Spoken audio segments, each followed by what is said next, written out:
All parents love their children, but what differs is how they show it.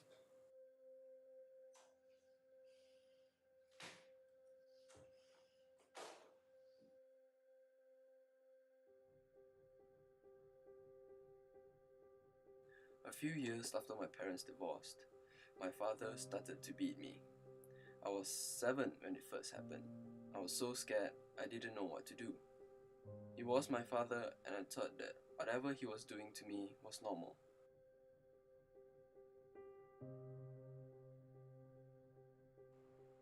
To many, child abuse is a never-ending nightmare, a reality they cannot avoid. As defined by the United Nations Convention on the Rights of the child abuse can take many forms, from physical to verbal to sexual abuse. The Ministry of Social and Family Development received 2,022 inquiries and reports of child abuse in 2015. However, only 551 cases of child abuse were investigated by the MSF. While this figure may seem insignificant, child abuse cases are often overlooked and unreported. According to Dr. Daniel Fung, chairman of the Institute of Mental Health, this is often attributed to the lack of evidence. Young children are particularly vulnerable. They often cannot clearly verbalize the abuse they experienced. To take a closer look at the impacts of child abuse, we turn to a specialist. What are the implications of child abuse on a child? That's a rather broad question. While the injuries from physical abuse often come in the forms of cuts and bruises, we are most concerned about the damage to the brain. You see, at this tender age, any injury to the head can have long-lasting implications, no matter how minute. That's right. According to the Public Library of Science, mild concussions sustained by a child is associated with an 18 to 52% increased risk of long-lasting outcomes such as cognitive delays, stunted educational capabilities, and premature death. A common example of abuse on toddlers can be seen in the shaken baby syndrome. When parents are frustrated with their baby, some forcefully shake them out of anger. Children's bodies are frail, and they can suffer from severe brain damage from as little as 5 seconds from shaking. Apart from physical damage, how else are children affected by abuse? Mentally, child abuse is the most prevalent cause of trauma in children. When a parent verbally abuses or neglects their child, the child begins to believe that he is unwanted, even by those closest to him. This lowered sense of self can and will lead on to social withdrawal and depression. Abuse doesn't simply come and go in a single event. It is chronic and repetitive in nature.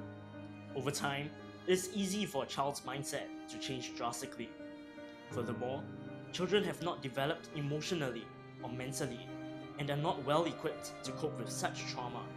So this constant abuse inflicted upon them can easily allow these disorders to fester and develop. It is clear that child abuse is an extremely serious issue. So what then can we ordinary Singaporeans do to help solve this issue? Your first step should be to look around you. If you notice any child showing signs of abuse, do not hesitate to notify the MSF about it. The greatest issue that we struggle with is that majority of child abuse cases go unreported. We need to know who the victims are before the proper authorities can act upon it. What are these signs that you are referring to? Signs vary drastically from child to child. Essentially, these signs can take the form of any of the aforementioned impacts of child abuse. Physically, this includes bruises or scars, anything above a normal threshold. Emotionally, a common occurrence is social withdrawal and a reluctance to return home. Children developing vulgar and sexual behaviors is a huge red flag. How else can we curb the occurrence of domestic child abuse? We should also aim to stop domestic child abuse at its root, the parents. We need to spread awareness about the serious implications of child abuse to every parent in Singapore. Misconceptions regarding discipline must be cleared up to prevent unintentional harm to any child. We must make it clear to every parent about where the line between proper discipline and child abuse is drawn. Lastly, although child abuse cannot always be stopped, You should try and mitigate its detrimental effects by providing a warm and welcome environment where any victim can feel safe in.